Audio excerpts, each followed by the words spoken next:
Valentino. So, in keeping with our month's theme, Truth to Power, well, it's not just people in power who talk truth to power. In fact, the whole thing, it's all about us talking truth to power, those of us who aren't in power. And I'm going to do something I don't usually do. Okay? Because today I've decided I'm going to read to you.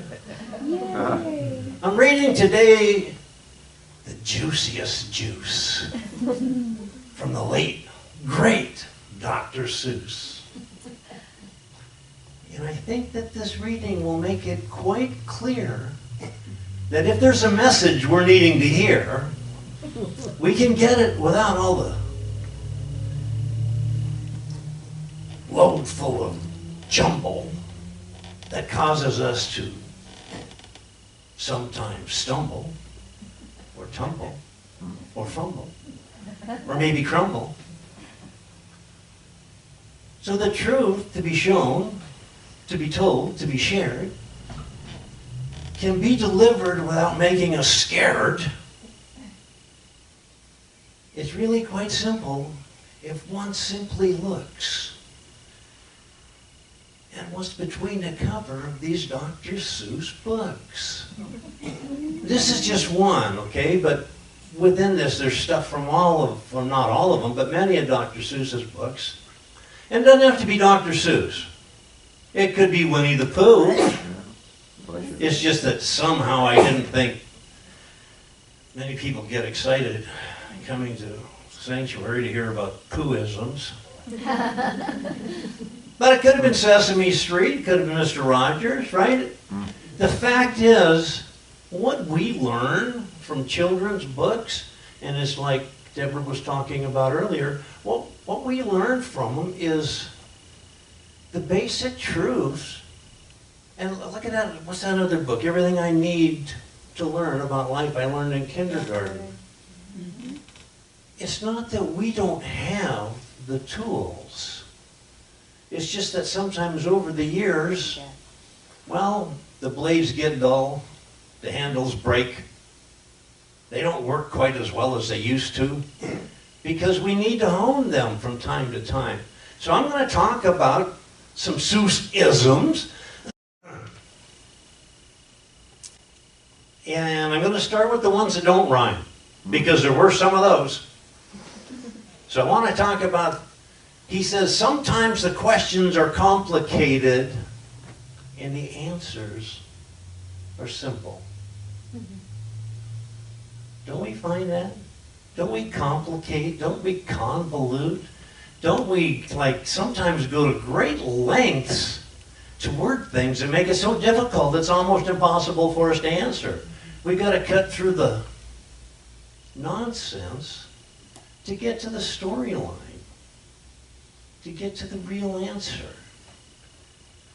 Another thing he said was, you have to be odd to be number one. Yeah.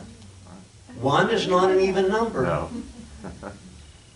So there's nothing wrong with being odd. As a matter of fact, I watched a TED Talk a while back. The title of it, I think, was Why Most People Are Wrong. Well, if you go along with the thinking of most people, you're just going to be wrong. And it's so easy for us to do that. And as kids, what do we call that? Peer pressure. And really, peer pressure, if you don't succumb to that as a child, you're labeled as odd. So it's okay to be odd, rather than to be even in the mix with everybody else, doing things that might not make any sense or might seem to make sense only because everybody's doing it. So if everybody's doing it, that just means it's pretty easy, isn't it? And before I get into the book, the last thing I want to talk about is this. Oh, the things you can find if you don't stay behind.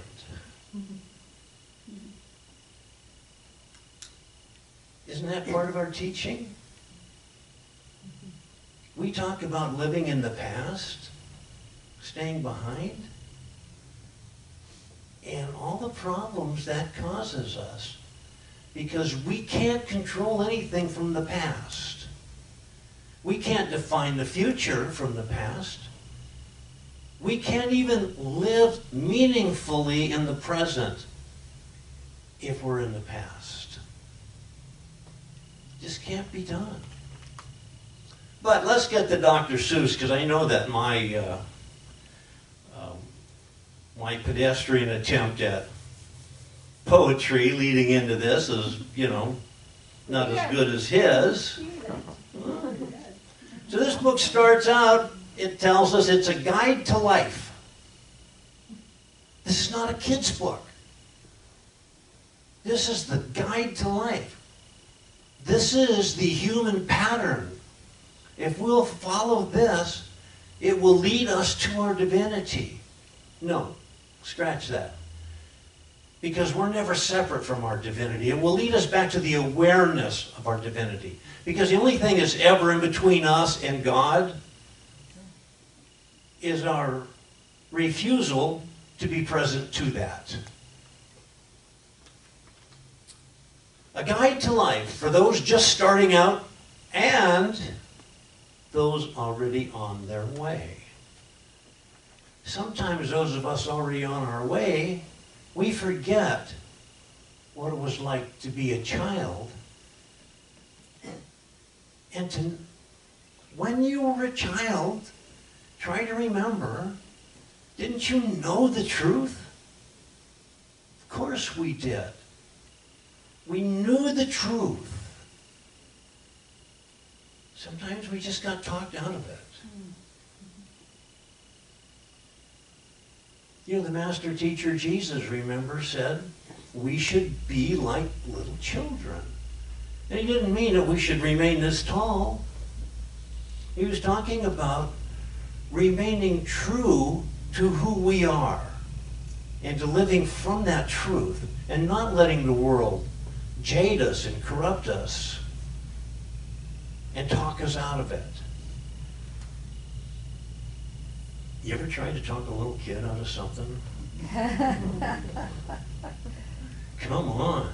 The best negotiators in the UN got nothing on a 6-year-old girl, let me tell you. It's just not happening. All right, so, from all the places you'll go, be true to yourself. Isn't that what we're talking about? Here's a passage from that. You have brains in your head. You have feet in your shoes. You can steer yourself any direction you choose. You're on your own, and you know what you know, and you are the one who will decide where to go. And isn't that so? Sometimes we get steered. The phrase bum steer just flashed through my brain. I don't know how that happened. But sometimes don't we get steered in directions, and even, especially as kids, don't we say to ourselves, this doesn't sound right to me. This doesn't feel right. There's something wrong. When I grow up, I'm not doing this. And if we remember that, what happens when we grow up? We don't do it. We don't do it. We remember Dr. Seuss and we say, no, I'm not doing this. I'm going my own way. I've got a head, and as long as my feet are working, I'm taking them in the direction that I know is best for me. Oh, but there is a caveat from Dr. Seuss. He says, I'm sorry to say so, but sadly it's true that bang-ups and hang-ups can happen to you. Ooh. So, I beg your pardon, we never promised you a rose garden. Give those lyrics to Willie Nelson. Oh wait, that's right, he already has them. And speaking of that, let me just get away from this for a second, because when he was talking about we being a temple,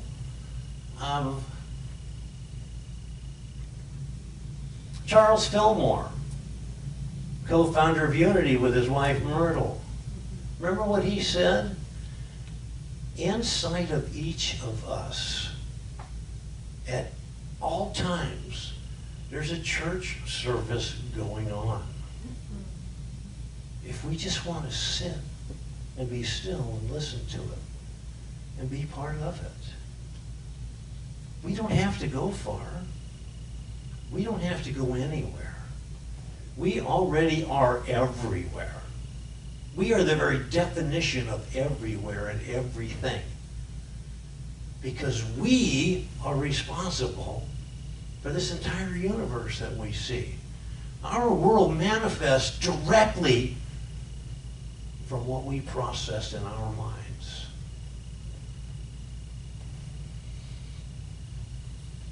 Everybody ever eat a popover? Yeah.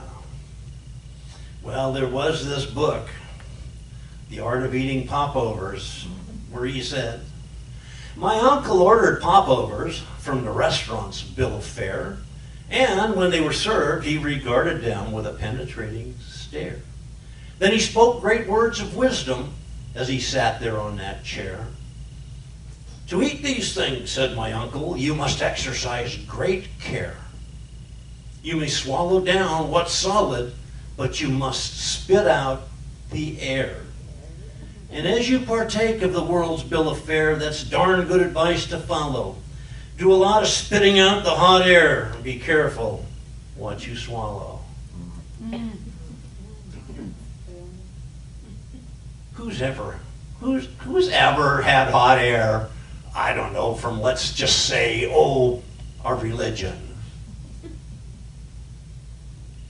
God, there's some hot air there, isn't there? Mm-hmm.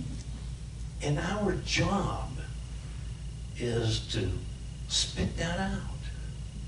It's to take it all in, listen to it all, because why?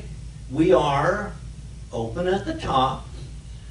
We're willing and able to listen to everything from everybody. And when you're done listening and sifting it through that child naivety, that heartfelt being that you are, you keep what's good and you spit out the air. Oh, could there possibly be more? I like this guy. Oh yeah. Don't be afraid to accept help. I floated 12 days without toothpaste or soap. I practically almost had given up hope. When someone up high shouted, "Here, catch the rope," then I knew that my troubles had come to an end, and I climbed up the rope, calling, "Thank you, my friend." That's for those times when we kind of get that thought, when we get swept up in that worldly condition, especially here in our Western culture, right? I could do it myself. Pull yourself up by the bootstraps, Bill. You ever tried that? Just for giggles, just lean down and try to pull yourself up by the bootstraps. That's part of that hot air that we're just going to spit out, right? There's not only nothing wrong with taking help, it's absolutely a requirement to navigate this world. And I dare say that might even be the reason there's more than one of me. There's more than one person.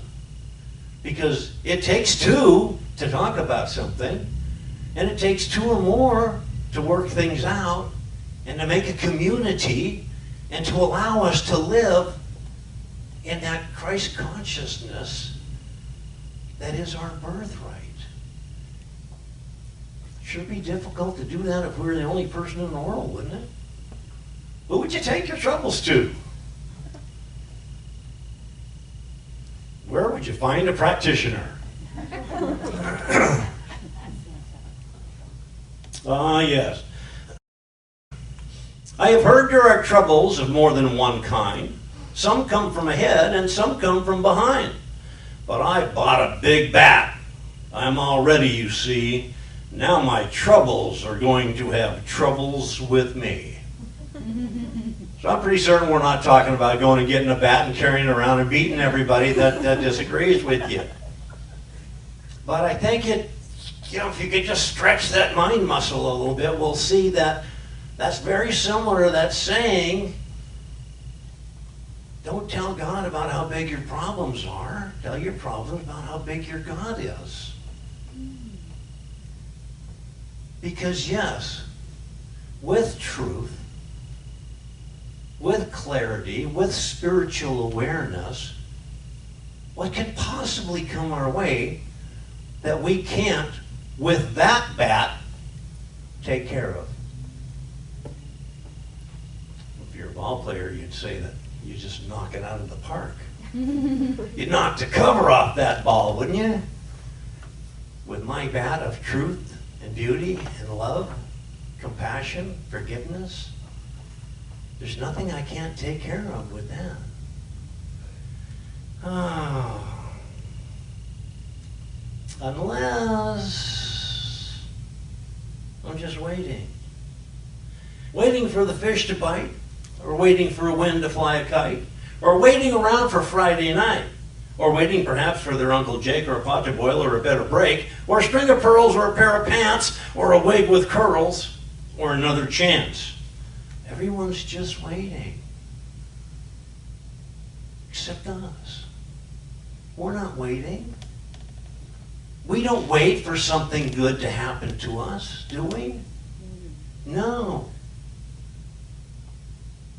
We demand something good happens to us. Right now and every right now that we're ever going to experience. And we demand it because that's our birthright. Because we're made in the image and likeness of God, there is nothing that is not available to us. The only thing that can stop all the good in the world from coming to me is me. There's no other power that can stop that. Because there's only one power.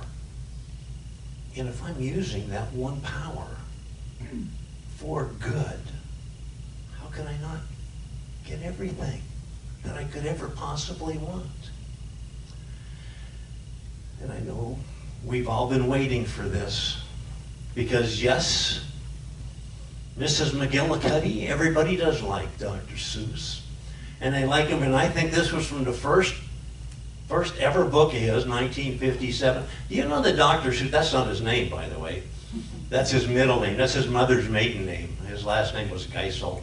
But because he was a satirist, he did political cartoons back in the Second World War.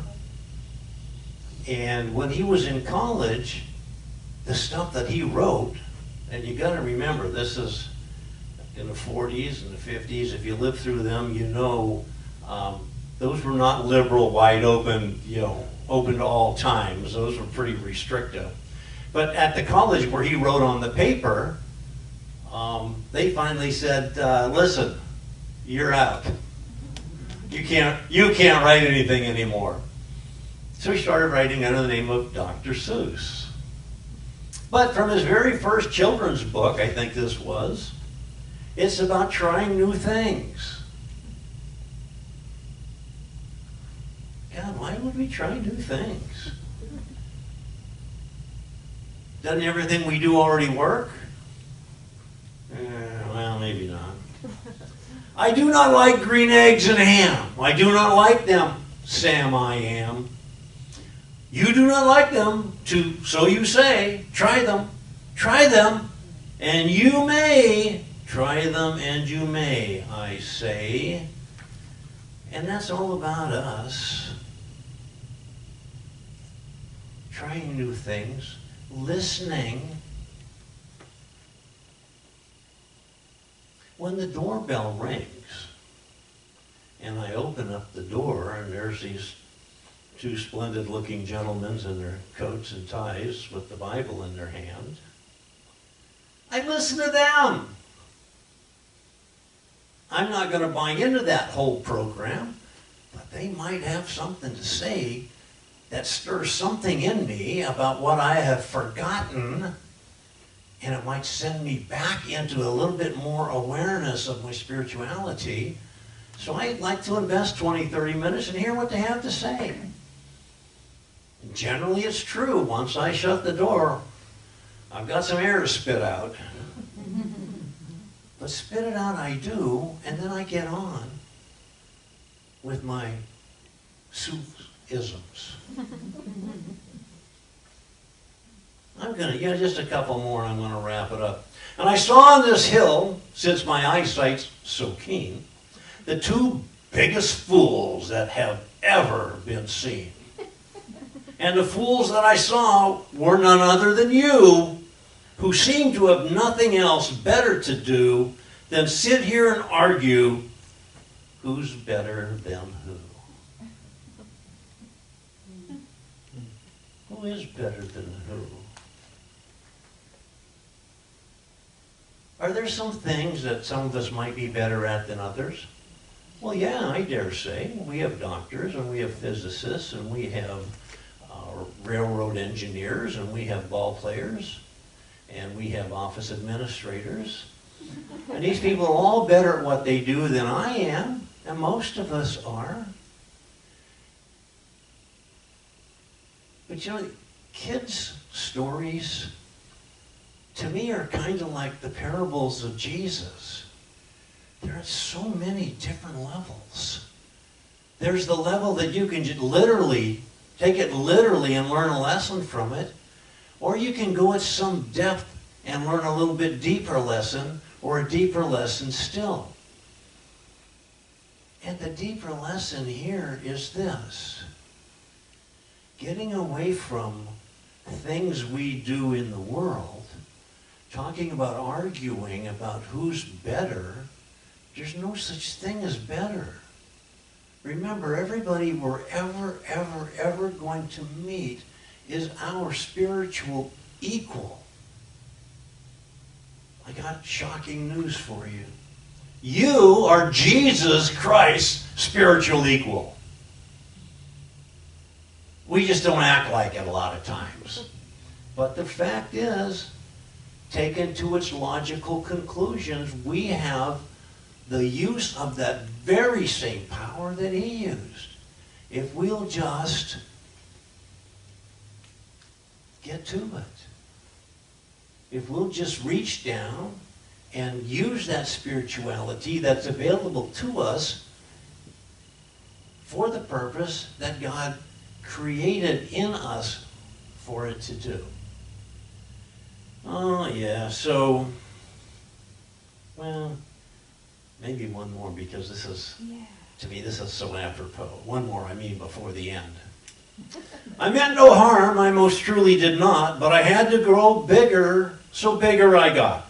I biggered my factory, I biggered my roads, I biggered the wagons, I biggered the loads of the needs I shipped out. I was shipping them forth from the south to the east, to the west, to the north. I went right on biggering, selling more needs, and I biggered my money, which everyone needs. And I'm not going to argue with that, because I think if we're going to get through this world, it'd be nice to have those creature comforts. But if we're going to be biggering, why don't we bigger our spirituality, bigger our open-heartedness, bigger our capacity for compassion and forgiveness and love and community, bigger our ability to absorb beauty and to live in it, to be it. Here's the last Seuss-ism I want to leave you with. Today you are you. That is truer than true. There is no one alive who is youer than you. Shout aloud, I am glad to be what I am. Thank goodness I'm not a ham or a clam or a dusty old jar of gooseberry jam. I am what I am. What a great thing to be. If I say so myself, I love being me. We are to love being ourselves. I wanted to end with that because next week, Cheap plug here. Next week, we're going to be talking about the philosophy of Popeye. I am what I am. And that's all that I am. So, let's just say thank you, God, for Dr. Seuss, and let's take the message of Dr. Seuss into our very souls. No, let's don't do that. Let's take it out of our very souls, because it's already in there. It was put in there when we were created. It was put in there the very nanosecond that the mind of God thought us up. So let's dust it off. Let's put it back in the game. Let's know that the purity, the sweetness, the straightforwardness of the child is still within us. And if we have to read Dr. Seuss to remind ourselves of that, hey, let's just do it. Let's just know that everything that was available to us at any time, or will be available at any time, is available right here, right now. All we have to do is recognize it, accept it, and live it. So it's with this knowledge and with a grateful heart I have for this knowledge that I just say, thank you, God. Thank you for bringing out the child in me. Thank you for making me see with those clear eyes. So I just let this word go into that law that knows only to say yes to my every demand. I let it go. I say, thank you, God. Thank you, thank you. And so it is.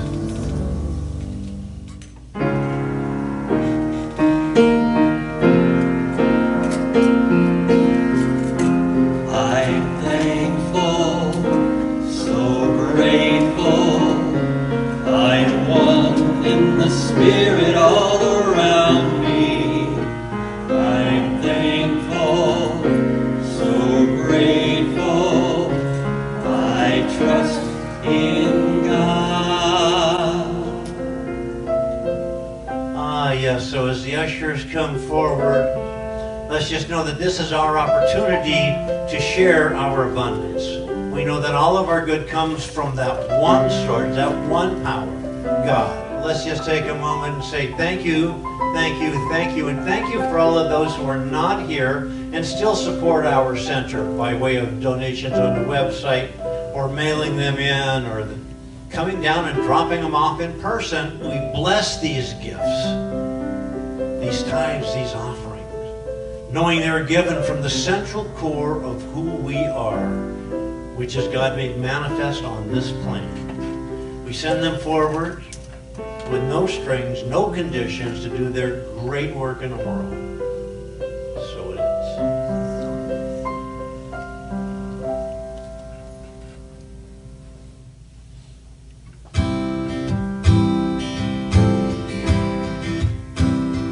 Get ready, my soul. I'm diving in. Get ready, my soul. I'm diving in to the deepest kind of love, to the sweetest kind of life. Get ready,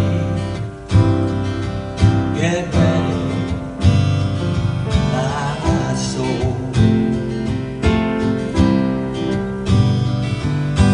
Everything I've ever done, everything I've ever seen, everything I've lost or won, everything I've ever dreamed has brought me here to the present moment, here to a new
get ready.